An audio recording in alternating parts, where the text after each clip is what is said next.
Mbola ny lehilahy aloha ny maro anisy ao anatin'ny tontolon'ny asa fitrandrana ka fandresena trano ny fisian'ny vehivavy tsirairay.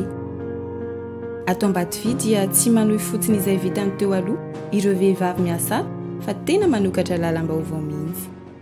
Toy ny isan-taona dia ankalazaina manokana ny hery, ny fahasahiana ary ny fikirizana ananan'ireo vehivavy ato anatin'ny ekipan'Ambatovia.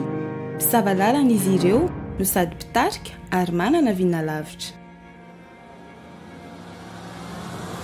Tsy mitsahatra miohatra ireo sakatsakana izy ireo ary tsy mikely sora manao izay ampiatsiana ny vehivavy amin'ny sehatra rehetra. Mandisy tanteraka ny fomba fihevitra ny vehivavy hatr'izay ho fanaka malemy, ny herim-po sy ny fahavonona nasehon'izy ireo ka modely ho an'ireo taranaka amin'ny lafin'ny fahatokisan-tena no sady mampiroborobo ny fametrahana tontolo mampiaty. Ny fandresen'ny vehivavy dia fandresentsika rehetra ary vehivavy miarina sy miray hina firenena mandroso.